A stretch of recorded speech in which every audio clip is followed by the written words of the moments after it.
Coming to you from Grand Rounds Brewing Company and Restaurant, Our Town.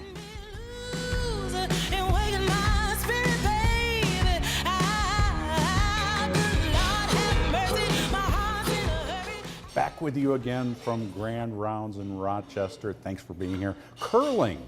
That sport has been around for 500 years. My guest is making plans to bring it back to Rochester in a big, big way. Welcome to Our Town, Kelsey Shooter. Brand new club, folks. There's no excuse for not getting involved. You've always been thinking, I want to be in curling. Now's your chance, right? Absolutely. We're just a small group of us so far, and we're looking to bring curling back to Rochester. There was a club a few years ago, but it didn't exist for very long. I'm surprised that there's not enough of a following. How long have you been curling? I think this is about my 8th season that's about to start. You lose track after year 5 or so. And it's not, how did one become involved? It's not as popular as a lot of other sports. How did you become interested? Yeah, so I fled the country after college and joined the Peace Corps, and my dad was a prolific writer. While I was gone, every letter he wrote was about curling. It turns out that about a month after leaving the country, he became obsessed with the sport, and so all of my letters were breaking down his games. So when I got back to the country a few years later, the first thing I did was go to the local curling club and learn. Wow. Yeah. And it's based in Scotland. That's where the history of the sport comes. Big following, especially if you're in northern Minnesota, Wisconsin, all over the country. There's a U.S. Olympic curling team now with its headquarters in the metro. For folks who aren't familiar necessarily, run us through. We have some footage from Mapleton, from the club in Mapleton, Minnesota. Check this out and give us a little rundown. Yeah, so he slid out from the hack, and he is delivering a very heavy stone. You try to get it in that bullseye. Correct. His teammates are sweeping currently. Sweeping does two things. It changes the direction and makes the stone slow down a little less. And you have generally a team of 4 people. So there's always somebody delivering the stone. There are 2 people who are sweeping the stone. And there's somebody at the other end of the ice called the skip who's calling the shots. But you rotate through most of the positions. So the first 3 people on the team can be throwing or sweeping at any given time.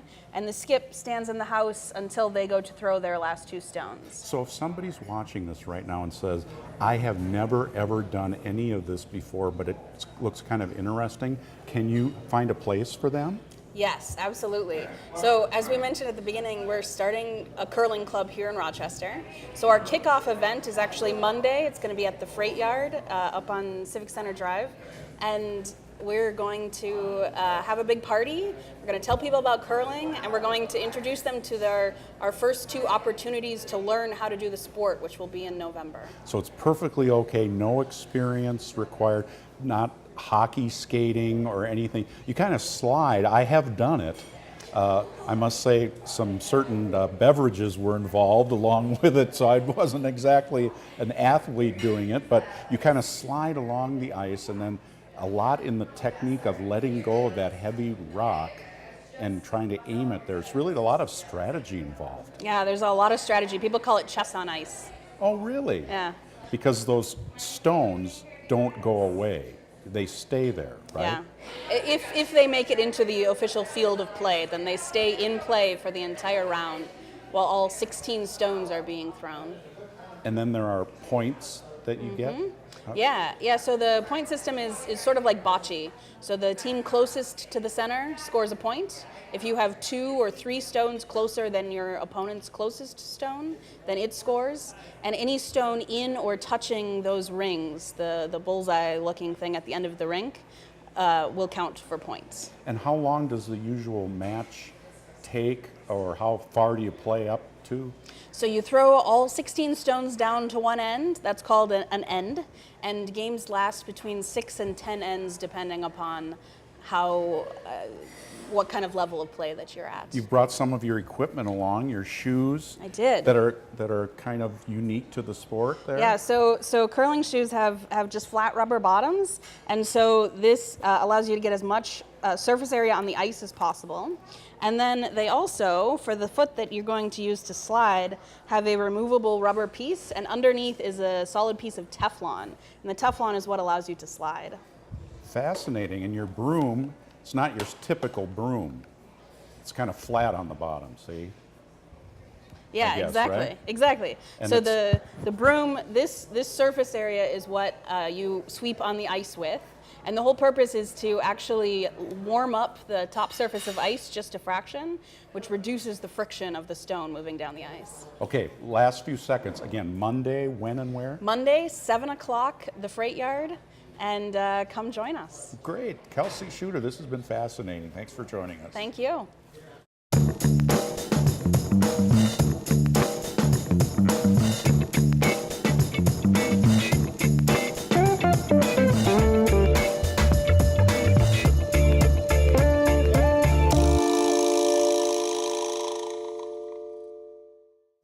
Our Town is brought to you in part by the following amazing people and organizations.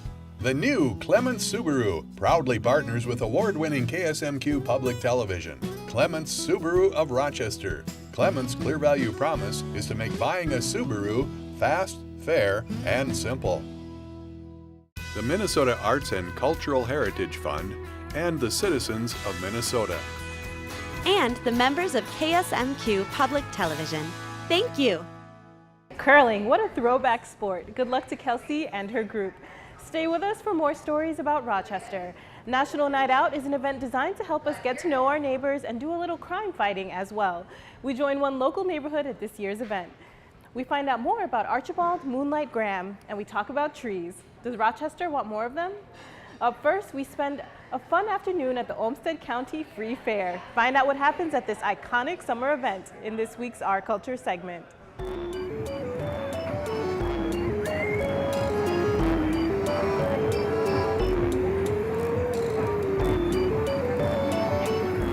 I'm Brandon Helgeson. I'm one of the Olmsted County Fair Board members, and we're here today at the Olmsted County Fair. The fair's been in existence for over 150 years here in Olmsted County. Well, I think a big part of it is due to the grounds itself was donated specifically for the use that you see, and that's the agricultural education, things along that line. So it's been kind of earmarked that way, and that's what it's been used for. So I think a big part of that is the community that establishing this ground specifically for that use. There's lots to do here. I'd like to say our tagline is where city and country come together, and there's a big reason for that. As you walk around, you'll see that there's lots of different things, and it really does cater to everyone. Sorry. No problem. Like that person. Exactly, caters to everyone. We have the carnival rides. There's a lot of people that they think that's all the fair is, the carnival rides, because that's what they want to come and do. And while that obviously is a big part and it's a lot of fun for kids and people of all ages, there's a lot more to see. We have some great grandstand events with bull riding and a big ATV air show and the ever-popular demo derby, so there's stuff like that. If you meander down the way, we have our Miracle of Birth Center, which is hugely popular. And it's just a really good way for, I guess in my opinion, for people who maybe don't have any familiarity with the country, to kind of go and learn a little bit about animals, how the birthing process works. I have 2 young children, and that's one of the first places they like to stop. Above and beyond that, we have all the great 4-H'ers that are here. That's obviously one of the biggest parts, if not the biggest part in my mind, of the fair. I grew up in 4-H, and I think that's just a huge portion of what we do. There's kids that are out there showing their project or showing their animals, and they work extremely hard and have extremely long weeks getting prepped and here at the fair. So we have 4-H, we have our open class animals that come in, we have FFA chapters from area schools that come in here and show animals. So there really is something that kind of does cater to everyone. We have a free stage that has music all day long every day of the fair. Annually, we are the second largest county fair in the state of Minnesota. We had last year just under 170,000. We're hoping this year to obviously increase that number even larger. We've been consistently increasing in numbers. While I'd love to say we're going to breach 200,000 this year, I'm not going to guarantee that, but I think we'll be pretty darn close with some of the numbers we've seen last night. We're definitely up from 2017, so we're definitely trending that direction. Yeah, I think it does mean a lot to people in the area. There's a lot of people that look forward to this, throughout the summertime season. They're getting ready for this. Like I said, there's some of them they can't wait for the carnival rides. There's those kids that can't wait to be able to show their animals. And there's a lot of people that can't wait for the fair food, which we have a lot of great options on. So I think that, in a whole, that, people do like to look back at it, and we do have a lot of people. I've talked to a lot of people this week. We've been coming for 30 years, and the nice thing I think about our fair board and the direction that we are trending is we are always continually trying to improve. It is an uphill battle for our board to continually be working on this. Like I said, it is a voluntary position, but for some of us, it's close to a full-time job too. We put a lot of hours and a lot of time and a lot of heart into putting this thing together. So I think for the community, I think it's just a good, nice place to gather, to see a variety of different things.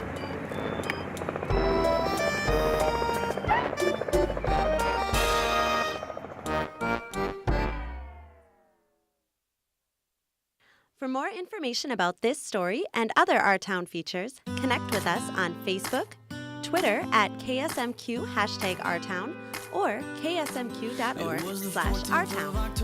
And that t-shirt off your shoulder, I was drunk, said I was sober, and you said, yeah, right. We were talking for a minute, then some guy tried to cut in. You took my hand and we pretended like I was your guy. Whoa, and I tried to guess your middle name. Well, our good friend to Our Town and a friend to KSMQ Public Television is Stephen Schmidt, Rochester. He knows how to land on his feet. In all of his years running the Down by the Riverside concerts, he's never had a group cancel its performance. Well, this year was a first. Burton Cummings, founder of the band The Guess Who, will not be the featured musician at the August 13th concert, but being the well-connected musician he is, Stephen quickly replaced him with a high-end guest, Mickey Dolenz of the Monkees fame, along with the Fab Four, a Beatles-type band. Sounds like a great show. You can check it out Sunday, August the 13th at Mayo Park. Night Shift will open the show at 7 o'clock. Do you have a favorite canine friend? Well, treat it to an outing designed just for dogs. Dogs Downtown returns to Peace Plaza on Sunday, August the 6th, from 11 a.m. to 3 p.m. You'll find performances there, games, and giveaway for all of your favorite four-legged friends and their humans. The event is free and open to the public. A map of it all is at downtownmnrochester.com. And if you have children of the two-legged variety, the Minnesota Children's Museum Rochester will also be providing fun and games on Sunday, August the 6th. It's their end-of-summer block party and bike ride. There are too many activities to mention here, but check it out, facebook.com/Children's Museum Rochester MN. And there is no charge to participate. Good fun for the family. The Rochester Diversity Council annual celebration is coming up Thursday, August the 10th. Keynote speaker will be author Duchess Harris. Her grandmother was one of the first black women mathematicians recruited to work at NASA. The event will also feature live music and the Champion of Diversity Awards. More information at diversitycouncil.org. National Night Out was last Tuesday. Check out one Rochester neighborhood celebration in this week's Walkabout segment.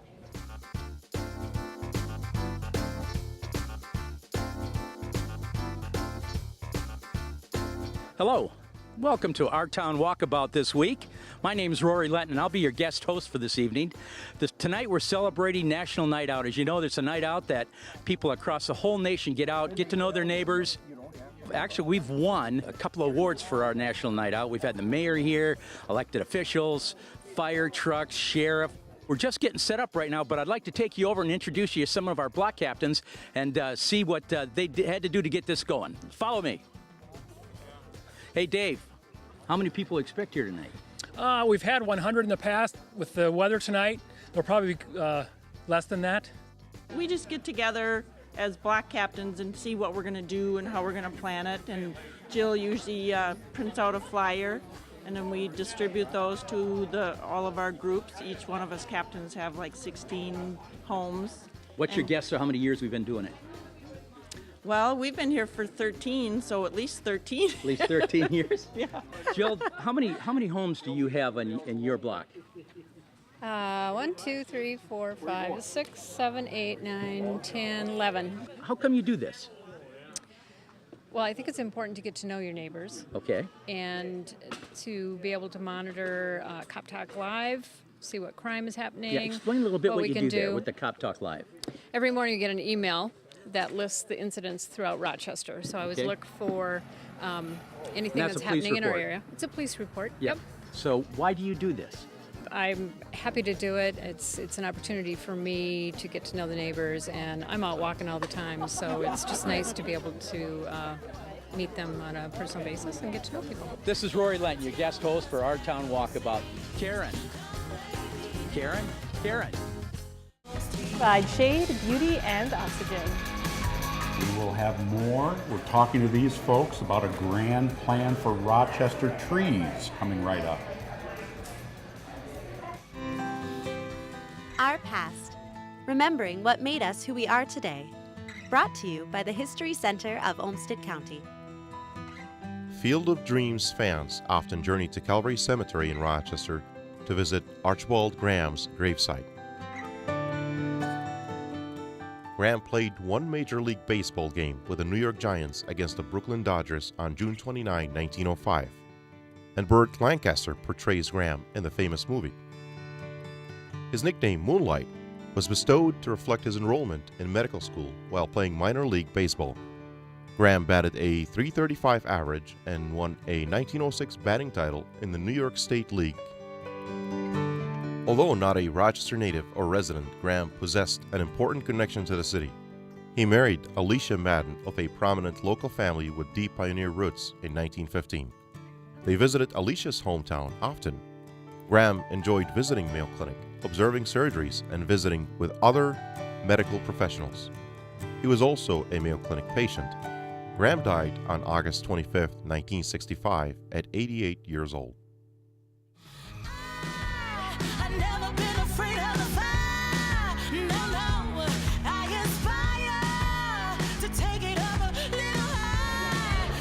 Urban forests, an interesting concept and one that is being studied closely in Rochester.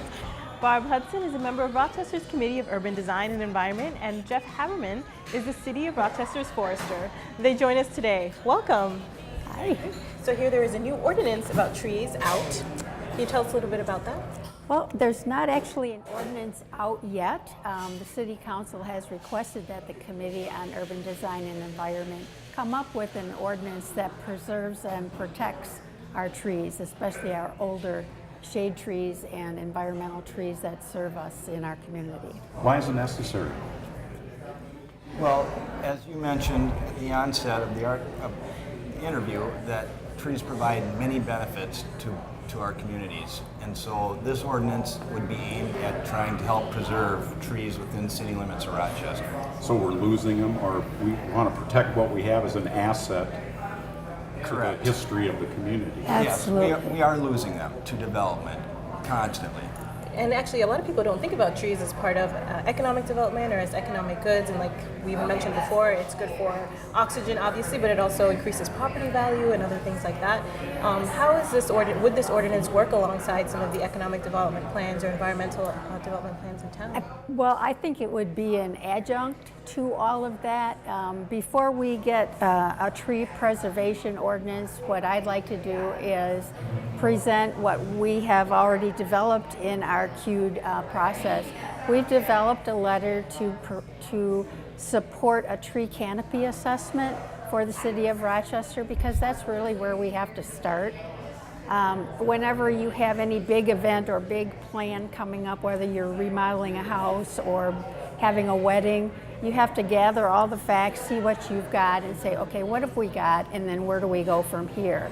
And a tree canopy assessment for the whole city, including private and public land, would give us that capability to see, okay, what have we got?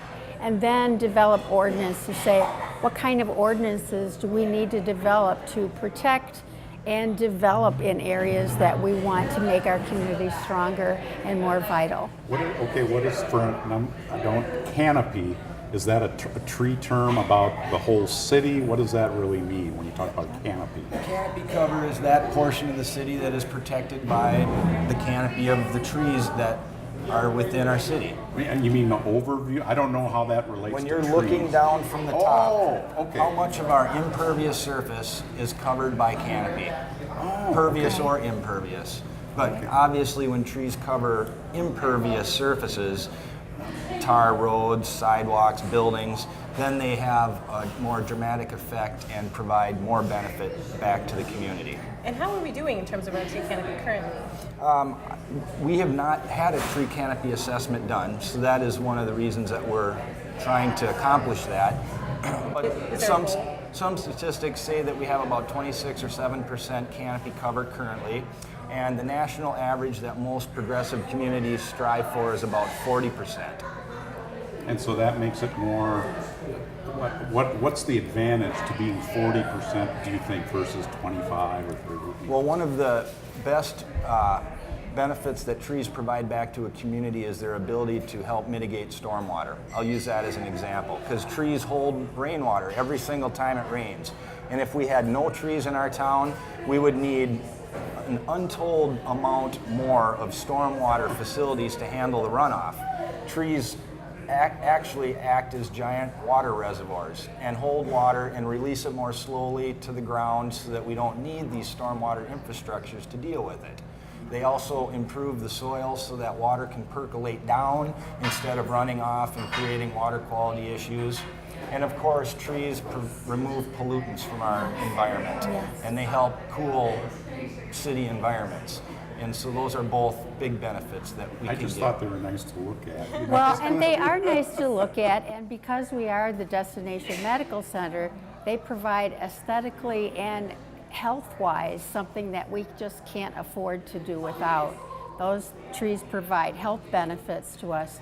Even doctors are now prescribing times with trees, prescriptions to spend times in forests with trees to help with people's well-beings. And not every city has a tree ordinance, so this is actually a really big step for us in terms of, continuing to keep that alive. Yes, we do have a boulevard tree ordinance and what's the other one? We have a nuisance tree ordinance as well. But we need to take a step back and say, you know what, we need to develop a urban forest master plan that encompasses the whole thing. And this is a good time to start. How do folks get involved in this process? Well, this has been ongoing for a long time. About 10 years ago or more, we CUED, the Committee on Urban Design and Environment, helped produce the Boulevard Street Ordinance, or tree ordinance, and that took about 10 years to get done. So it is a very slow process. Now, with more and more development with DMC, we're seeing that we are losing large volumes of old canopy forests and trees that, because there's no protection for them and nothing's written, now the impetus is there to say, we've kind of piecemealed this in, now it's time to go forward and get a big master plan put together. And we do have the resources, the people involved to get this done, so now's the time. And you're a member of CUED, the Committee of Urban Design and Environment. Yes. What is the overall purpose of that committee? Well, we oversee the development and the plans for development for the city of Rochester, mostly downtown, but some of the outliers in the area. And we just make sure that the design structure and the environmental quality is there for the people. We make recommendations to the developers. We make recommendations to the city planners just to make sure that it's all in accordance with what Rochester really wants. And how does, you hear in the news when there's a disease outbreak of a kind of tree, or we're losing this type of tree, Emerald does ash that borer. enter into your decision-making process? Absolutely. You want to address that? Well, that right now we're faced with one of the biggest threats we've seen to our tree canopy cover in a long time, since Dutch elm disease, and that is that emerald ash borer is threatening to kill every ash tree in the state, quite frankly, and certainly within Rochester city limits. And so on public lands, we know that we have about 10,000 ash trees in the developed areas of public lands that are exposed to this insect and will die unless we take measures to protect them. So our urban forest is constantly facing new threats with invasive species and coming over from other countries, and our trees are unable to deal with those aspects. So we need to be proactive in making sure that we're planting for a diversity of species so that we can eliminate large numbers of trees being taken out by a single pest. Oh, so by fewer or greater assortment of trees will mitigate that Absolutely. problem? Yeah, we stand to lose less at one time than by overplanting a single species, and like we did with elm trees and like we did with ash trees. So that's part of the goal. To really diversify. Diversify. That is the key. So how can the public get more involved, either in terms of the public conversation that's happening and also just thinking about the trees in their own private property? Well, that's a great point. The greatest percentage of canopy within any city generally exists on private property. So those trees are important. We acknowledge that, and people can be vigilant of trees on their property, understand what the species are, what the threats against them are, and take action on their own property, just like the city is doing on public property. Right, well, thank you for joining us today, and we're looking forward to that new ordinance coming out. Thank you. Thank you. Thanks for joining us today on Our Town. Join us next week when we swim and tumble our way to some new facilities for Rochester sports. See you next time on Our Town, the show about Rochester.